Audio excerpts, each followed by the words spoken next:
President Trump lost the 2020 election, period. Full stop.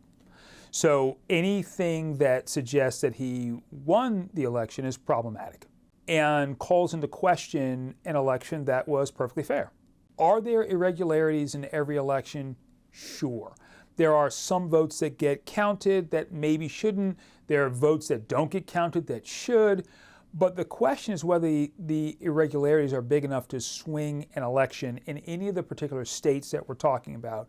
And that simply wasn't the case, as every court found.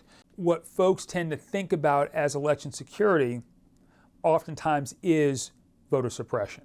I recognize that in-person voter fraud typically doesn't occur. I also recognize that when you're talking about mail-in ballots and absentee ballots, typically speaking, yes, you could engage in fraud, but it's just not, generally speaking, what occurs.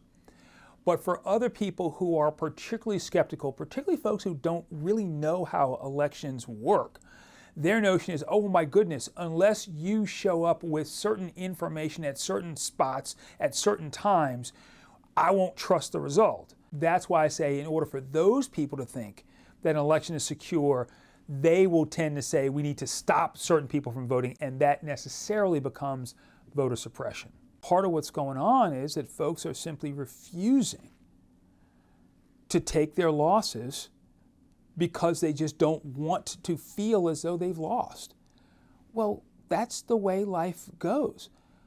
I guarantee you, Nixon was not happy that he lost to Jack Kennedy, but he accepted it and he moved on. Jimmy Carter wasn't happy that he lost to Ronald Reagan, but he said, hey, I got beat.